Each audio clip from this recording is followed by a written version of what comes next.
Welcome to another episode of the Small Business Showcase. I'm your host, B-rad, along here with Griff from Nerdstalgia. As you can tell, we're champions today. He's got, what kind of votes you got there? The current World Heavyweight Championship at the Roman Reigns side place, the one who beat in the SummerSlam. Mine's from the 90s. Stone Cold Steve Austin up at the belt. And I actually got here, too. So if you want to hear more of Griff's personal story, check out our YouTube at our previous video. We interviewed him in the studio, giving his life story. Today, we're going to showcase the store, the vinyl. He's going to teach me about vinyl because I've never used it. He's shocking, and I don't know what exact is. Or what was the other one? Laser what? The Laserdisc. See, I have to ask him because I don't even know. Yeah. He's a lot nerdier than me, which is a surprise, and he knows more about wrestling that I can actually hold a conversation with him about. Yeah. And of course, he's getting close to his 1 year anniversary, so get ready for some fun with that. And so, anything specific you want to talk about before we head into the store? No, it's just a great place. Like I said, we're closing in on 1 year. If you haven't been in a while, we've expanded selections in a couple of areas and bringing new stuff in. So, we're going to go inside and check out this amazing store.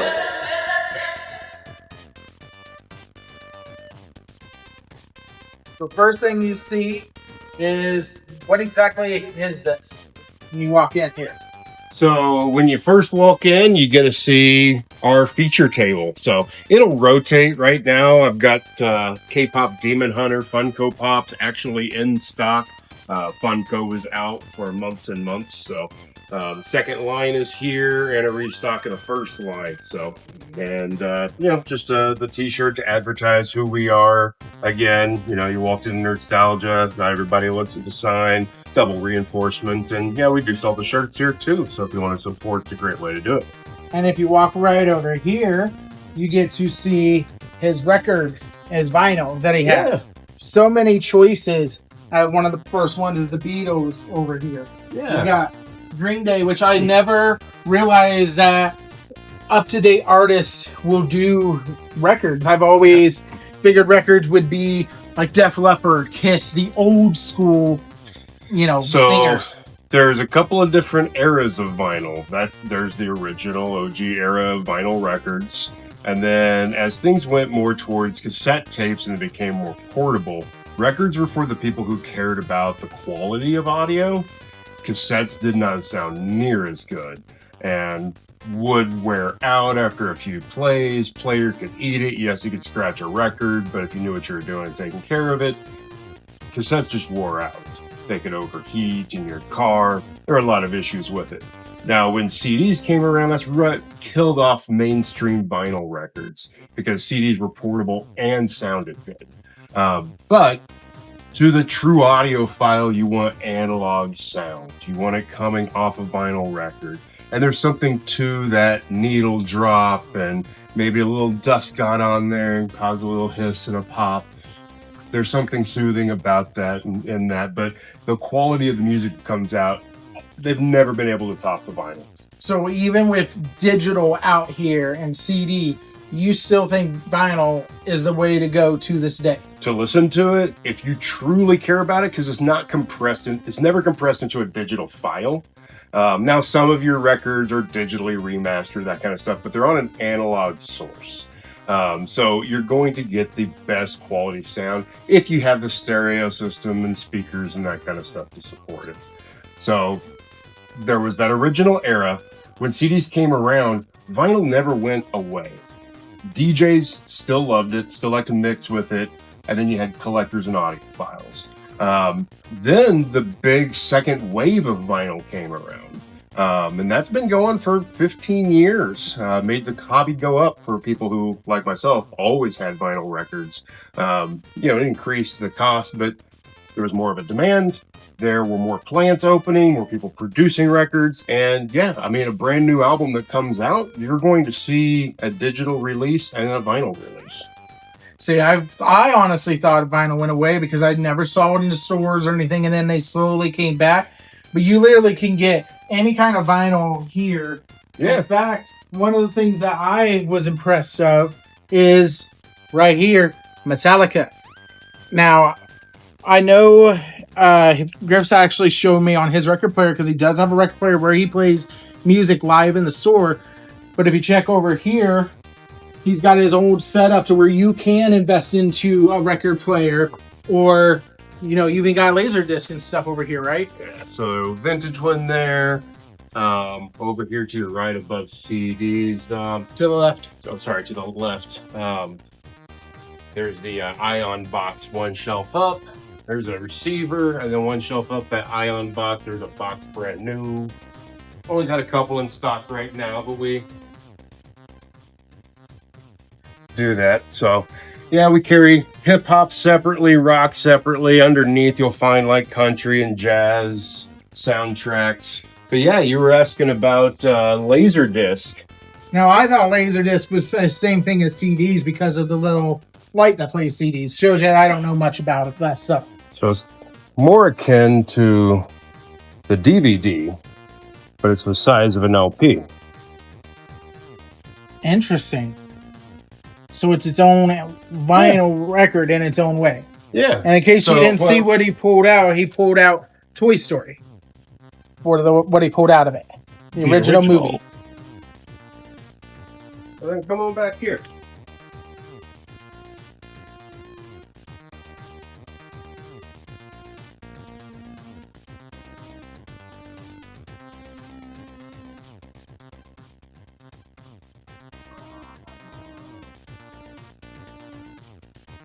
So this particular Laserdisc player is also a 5-disc CD changer.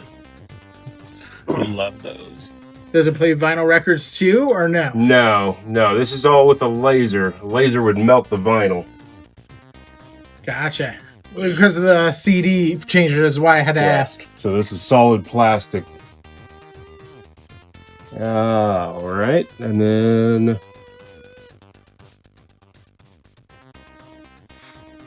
basically it was the way you got DVD quality before DVD was a thing. What about compare it to Blu-ray?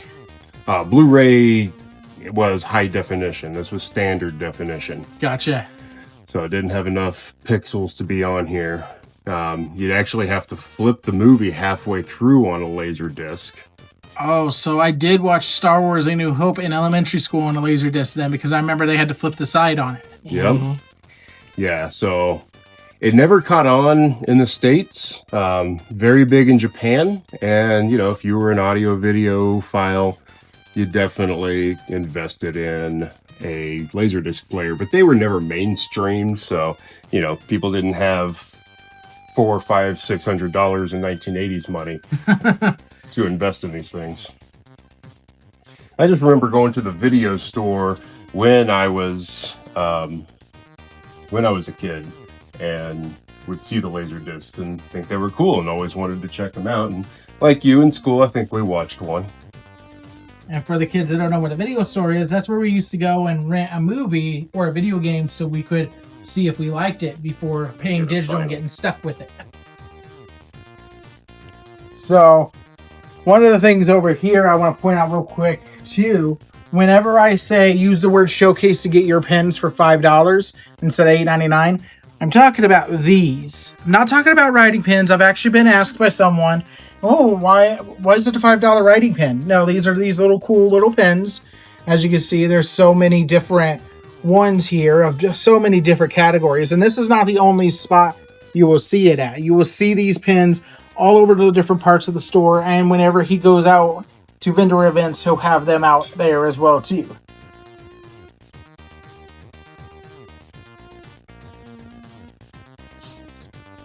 So everything he does in the store is categorized too.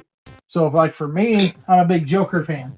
So if I want to find my Joker stuff and spend money here, I'm going to find my Joker stuff here.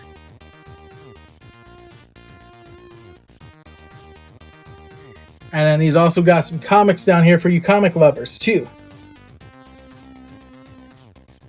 How'd you just set up the design of the store when you were planning all these sections, Griff? Well, my big thing, my tagline is, what are you nerdy about? So we set things up into what you're nerdy about. We were in the music nerd section. We're now in the comic and sci-fi. Sci-fi is basically Star Wars and a little bit of sci-fi books and toys. Anime and manga behind me. We have DC, Marvel separated, other comic properties separated. Comic books are just alphabetical, and then graphic novels underneath that. So if you're nerdy about horror movies, wrestling, TV shows, movies, video games, toy lines, that's kind of what we do. So what if I'm nerdy about The Office or Parks and Recreation, specifically, TV shows? Okay. So TV shows, I've got the shows on one side and stuff on the other. So maybe you're into Rugrats. Maybe you're into The Simpsons, Alf. We've got board games. We've got the Office downsizing game, or the Dunder Mifflin book about the Office. So we've got a couple of Office things, as well as Funko Pops. We're going to have Funko Pops throughout the store in a few different places. One behind B-rad there. And that's kind of a mix of everything that we have. So what do you have in these things here? Because I see a Vice City soundtrack box. Yeah, so that's one CD for every one of the radio stations, and it's got the full track. So that's a little vintage piece. That's a very cool collector piece that I brought in recently. And then, of course, he's got old school video games in here. Basically, these are items that are so small that I don't want them getting messed with, and, they need to be seen and arranged. Some of them are $8 items, $10 items. I'm less worried about the theft. I'm more worried about them staying in place. Then we've got items that are over $50 that I don't want to just head out the door easily. So, let's keep teaching you about media, B-rad. All right. So as you can tell on the video there, that's actually a pretty good quality for Toy Story. Yeah, it's as good as a DVD would have been. Now the connectors on this, it makes it a little washed out, but you could S-video it. You could make it look even a little bit better than that. So the vinyl is completely different than a CD. There's no laser. It's, like I said, completely analog. The music is actually pressed and embedded into the vinyl record. You see the little spaces of, less groove. There's no grooves in between. That's your space between songs. So this may be a dumb question, but we know with cassettes, we have to fast forward and rewind. Yeah. CDs, I could skip. Yeah. So with a vinyl record, are we able to move music like a CD, or is this going to be more of like a cassette? You're just going to have to listen to it. Well, there's a couple things. Now, if you wanted to play track 3, you can look at track 1, track 2, track 3. You could drop the needle right there between the 3rd and 4th track and hit it. But what I like about vinyl, an artist, when they press a record, unless it's a greatest hits, and even a greatest hits to a certain degree, it tells a story. The record itself. Now, this one's a greatest hits. A lot of times in greatest hits, they're going to start out with early big hits, lead up to other big hits, minor hits, and then end on, maybe the banger of them all. But you want to listen to the story to get you to that song. The artist is getting you into a mindset for each song. Radio was supposed to promote albums, and it became a way to make a hit song. Radio screwed up the music industry to a certain degree. But it was bound to happen, and then MTV did it, and then streaming did it. But for the fan of the art, a vinyl is going to sound the best, and the large art, lyric booklet, collectability of it, and the ritual. So surprised that it went from you can choose your music to going to cassettes where you had to fast forward. You think people would have hated that? Well, is again the convenience. You could never take one of these on the road. So, drop the needle. I'm just going to drop it there at the first song.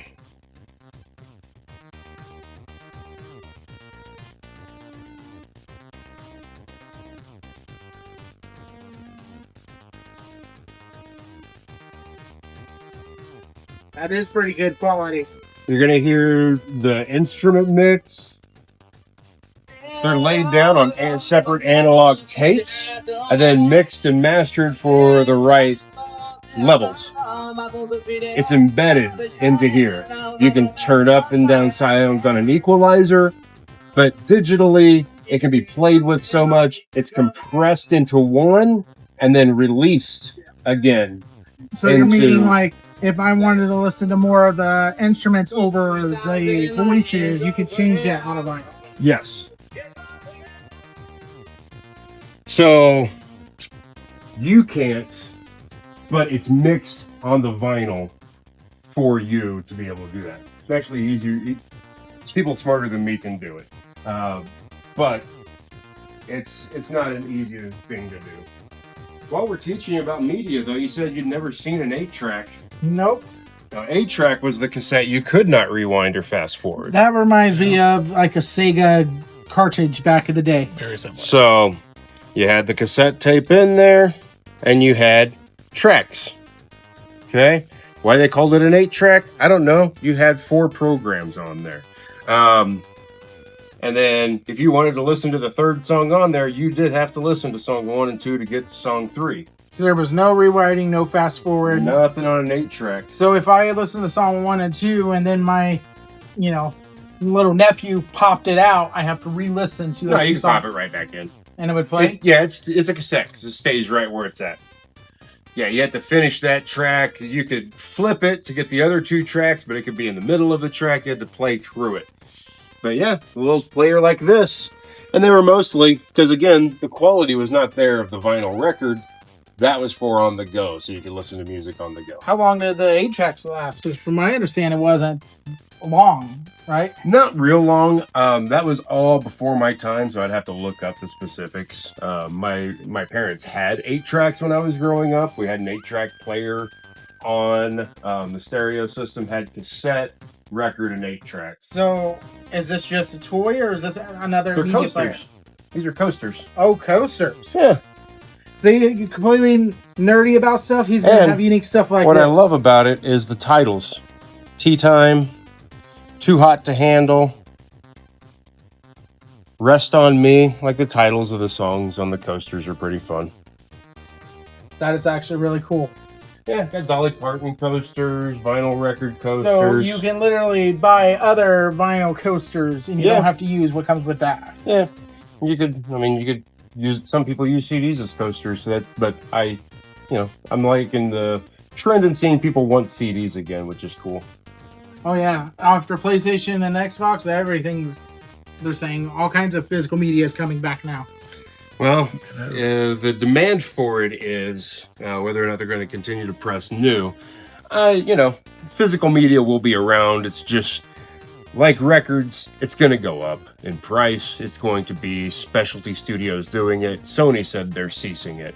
So Criterion, they make high-end films, great films, and do director-approved versions of the movie. So it's going to become kind of like buying your vinyl record. If you really want that Blu-ray or that 4K, it's going to come from somebody like an Arrow Video or a Criterion.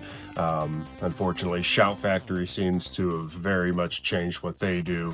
But there's been a lot of studios that have done that, and I think companies like Limited Run have a really good opportunity to do that with physical media, as long as there are disc drives available to make deals with these studios to do limited runs of the video games. Interesting. Speaking of, let's go look at some limited run games. So that's a company that's been around. We wanted to talk about video games. That's where I'm most nerdy about. Yeah. So Limited Run, they do a couple of things. They will make old video games, like the old N64 Turok or the old Contra catalog, and get the rights to do a limited run of Switch games, of those old games that you can physically own. And then they also do digital games. So there was a Jay and Silent Bob Mallrats game. Did not know that. Yeah, it was digital only. And what happens with digital games, it gets buried in the libraries. You have to know about it, you have to search about it, or they have to throw it on a sale, which makes the people that made the game lose money just to get their stuff seen. So there's so many problems with digital media. You can't walk in and just look at a library of what's available. You can at Nerdstalgia. So the Jay and Silent Bob game, I wanted a physical copy, limited run, made a limited amount of PS4, I think at the time, and Xbox and Switch games. So I got my physical copy. So a lot of these are limited run. So like here, Doom 64. All right. And if you wanted to play Doom 64 on your Switch, because you don't have a 64 anymore, you can pick it up in a physical form. So we have games in pretty much every system that you're looking for. Not a massive catalog of anything. I would say that, 360, PS4, Xbox One, PS3 we do okay with because they've been vintage for a while. PS5 we have, some Switch games we have, some Wii games, and a decent amount of PS2. On these limited run games, if someone requests for them, will you look out for them on that or any other merchandise, especially like vinyl and stuff? It's really hard to look out for because I don't order the limited stuff. Like I buy, sell, trade. With vinyl, if it's in print, yeah, I'll add you to an order. I've had a few people do that. I usually place vinyl orders once a month at the end of the month. And yeah, I don't mind throwing you on there. It helps me out with my minimums that I have to fulfill. Now, tell us a little bit about this over here. Sure. Because this is something that I'm nerdy about, and he does have a nerdy, What Are You Nerdy About podcast on YouTube as well. So when you're done watching this, check out the other, his videos and his interview on the Small Business Showcase. But this is something that I'm fascinated with. So what's all this about? All right. So anytime you walk in, I'm going to have Game of the Day. You might have. Nope, there we go. So I'm trying to tell if it's on or not. It's on.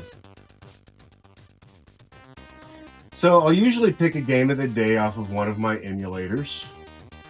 And it'll be here for people to play. If you know how to change the game, people will change the game on here. It's not a big deal. But if you want to change and play, maybe you want to play some old school GameCube or some N64, some Super Nintendo, I've got all of that hooked up as well.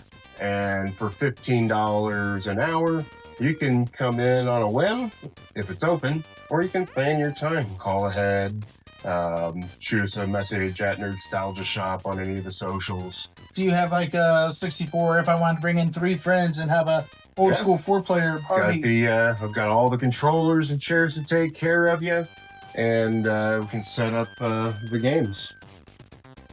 You want to throw down a little Street Fighter? Oh yeah. All right.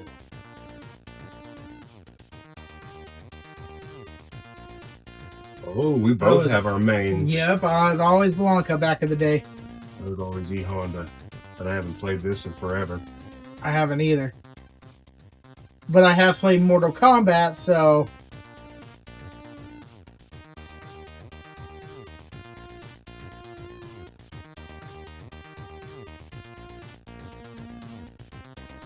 Barely got me on that one. Yeah, but I learned how to do my move, so now you're done. Round 2 fight.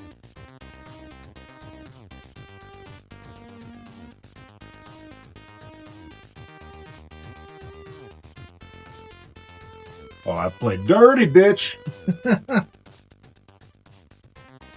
Yep, he was right. I was done on that one. But still, they don't make games like they used to anymore. Yeah, these 16-bit ones really hold up. So this is an emulator that I use that literally has every Sega game on there. We sell them at the store, $60. You can get the entire Sega Genesis catalog. You want to throw down the original Maddens, some RBI baseball. You want to play some Sonic games or the Animaniacs game, and they're all on here. Is it one that already came, or are you doing the emulation yourself and figured all that? No, stuff out? no, I'm not smart enough for that. I am a businessman, not a tech nerd. So I know what to buy and what to sell with that. So you can't bring your jailbroke Wii here, and he's not going to add games for you. Have no idea how to do that. But yeah, that's as you can tell, something cool that B-rad likes, because you can't do that at Walmart anymore. Play the old school games and stuff. Yeah. But one thing I love is all the gaming just items. There's a book bag behind Dom on the bottom shelf there, a Mario Cup. Like when I was growing up, Nintendo did not do hardly any merchandise, like at all. And there's even a cool little Wario shirt there. And I'm sure that's not going to fit me, but B-rad would love to have more Nintendo stuff in his life. Because at this point, I think Nintendo's the only one that's keeping physical media, right? They haven't made any announcement that they're getting rid of it. Yeah, and they've always been big on being on cartridge, too. But, you know, I think it is eventually going to go more and more the way of the digital, more the way of the subscription. Corporate companies want your money every month. Now there's his wrestling section, his belts and stuff there. No, turn around, Dom.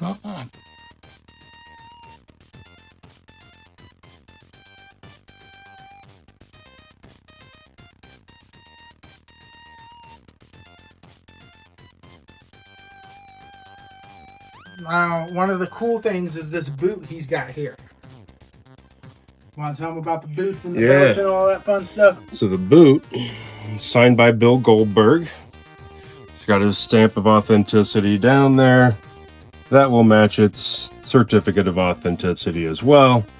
A majority of the items have a certificate of authenticity, or I was there to authenticate the signing for. One of the fun ones that I was there for all but 2 of them and have authentication on the other 2. My TNA title signed by 6 former champions. So including both Matt and Jeff Hardy, Nick Nemeth, or Dolph Ziggler, as many know him by, Josh Alexander, Moose, and Santana. Now we talk about CDs being mentioned, DVDs and stuff, but over here he's got the VHS for you guys that still have those VCRs. Yeah, and keeping the theme of new media. Do you remember HD DVD versus Blu-ray? Yep. Yeah. They didn't last long. It was a format war. So a format war is when 2 different companies put out a similar product and they try to see whose takes off. Sony created the Blu-ray. They included the Blu-ray player in the PS3, which helped the Blu-ray succeed. Similarly, before that, there was a format war between VHS and Betamax. And Betamax were a little bit smaller. Yep. I have never seen that before. I am learning so much today. So, yeah, a Betamax tape. Yep. We used to have those when I was a kid. Yeah. Will I ever sell this? Probably not. Is it cool to have around and show? Yeah. Especially when you got someone like me who don't know anything about it. Yeah. And if somebody has a Betamax and they're like, hey, I'd love to see what's on here, we've got something for you. And then behind Dom is the loss prevention manager when you don't want to deal with this guy. Yeah.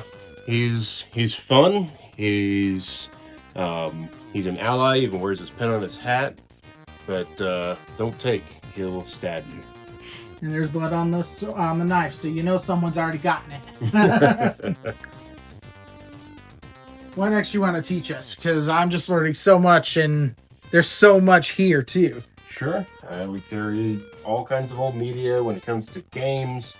Right now, we've got a Super Nintendo and a PS4, a couple of DSs, some old retro ports, to play different games on different systems.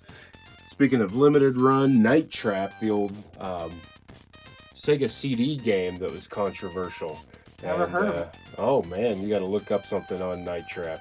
It was a game where basically it was a slasher at a slumber party of girls. So almost And- like a Friday the 13th, the slumber Yeah, party. but you had to make different moves as the girls to escape the killer. But it was kind of a choose your own adventure through clips of video. If you had to choose your all-time favorite video game system, what would you choose and why? Oh my god, that's really hard. I mean, I'm very fond of the Nintendo because I had it as a kid. You know, the wrestling games on the N64, but I wasn't a big N64 guy, so I wouldn't call that my favorite system. My favorite competitive system was probably the GameCube. I loved the controller. I loved the Smash Brothers. I loved the Mario Kart Double Dash. Had some great Mario parties, great wrestling games. So great fighting games. There was plenty to do on the GameCube. It was an underrated system. Soul Calibur 2 with Link on it.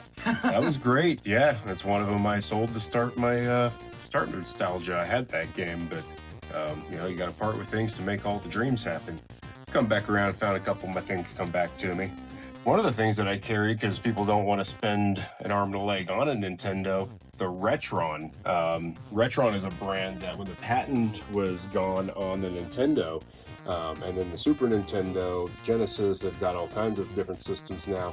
You can actually, they reverse engineered a way to play the game onto your TV and uses HDMI, so you can hook it up to modern televisions and put in your old Nintendo cartridges and not have to spend the money on an actual Nintendo. It's going to run you twice as much. So I'm going to throw a nerdy question at you and see if you know this. What is the one Nintendo game on the regular Nintendo that you cannot play on HDMI TVs? Oh, any of the light gun games. There's more than one. So, I mean, Well, Duck in my Hunt mind or... was Duck Hunt. Yeah, Duck Hunt or Gunsmoke? Gunsmoke, probably. The one where you shot the hitman and didn't shoot the grandma. Yeah, there's a bunch of different light gun games. But yeah, the any flat screen TV, it has to have the curvature of the CRT to be able to reflect the light properly. And that proves why he owns the store and I don't, because I only knew of Duck Hunt, and so I thought I could actually beat him on something. So, back to what we're showing next for you. What are we learning next? We got about 7 minutes left of the show for you. Sure. Well, take a look at the horror stuff over here.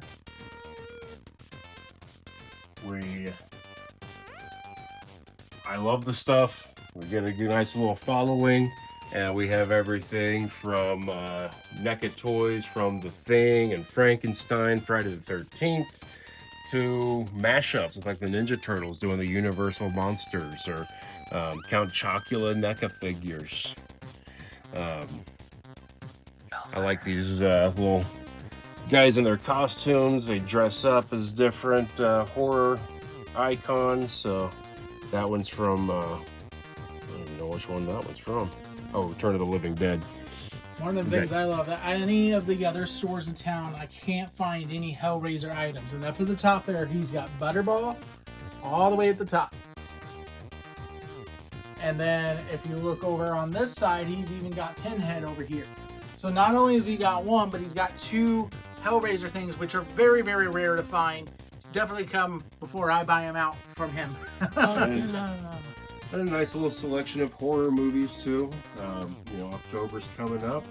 You want to stock up a little ahead of time before other people get to them. Have a nice little selection right now. What's your favorite horror movie of all time? Oh, of all time, I have to go with John Carpenter's Halloween. But Never seen that one. What? Yeah, I've never seen. What, I've Michael Myers? never actually seen any of the Halloween movies. Oh man.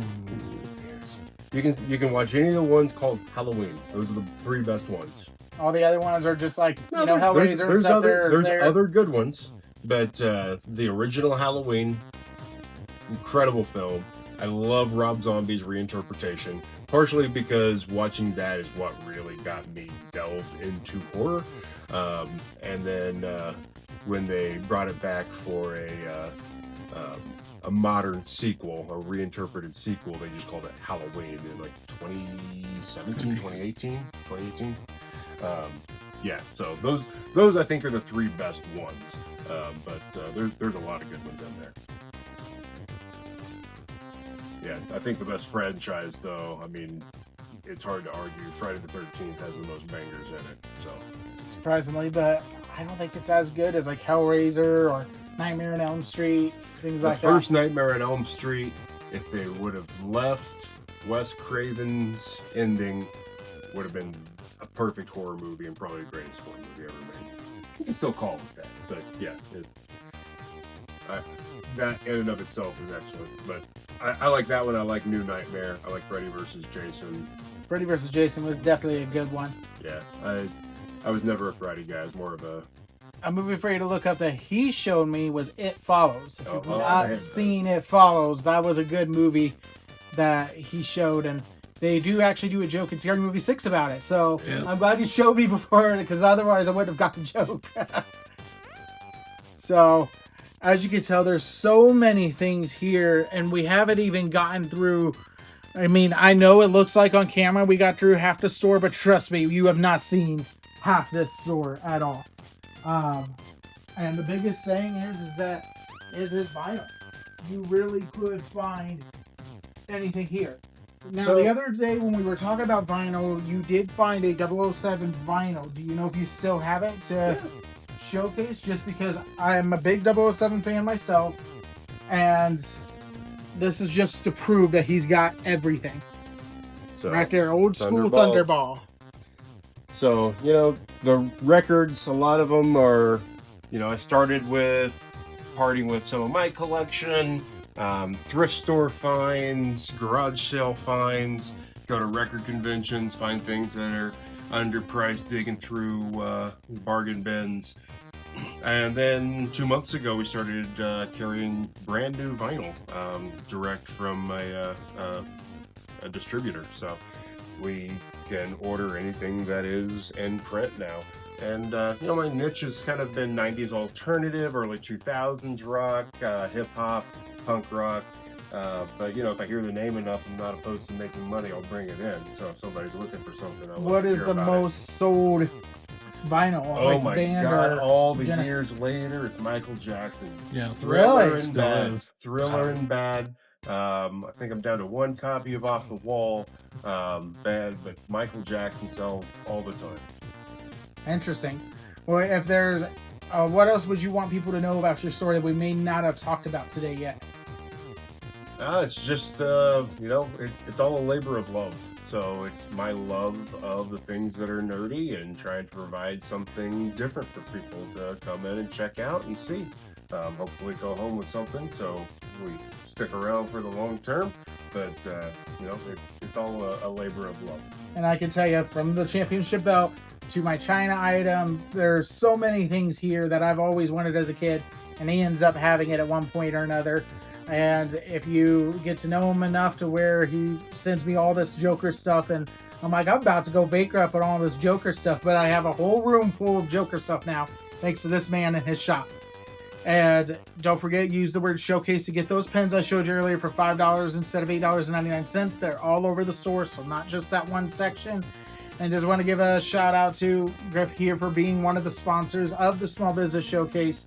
Give a shout out to our other sponsors, Brandy with Pendleton Heating and Cooling, Carrie with iHeart Mac and Cheese, Nathan with Snooze, Ed's with Lugs and Plugs Automotive, and Leanne and Rena with A New Hope Counseling. And we have a new sponsor joining us, Roots and Roasts down in Pueblo, which we'll be interviewing them in a couple of weeks as well. So thanks again for allowing us to come and check the store out. It's here in the Citadel Mall, down on the bottom floor, right under Hellraiser's Tattoo. So come get something that you're nerdy about, then go get a tattoo at Hellraiser's Tattoo. We'll see you next time.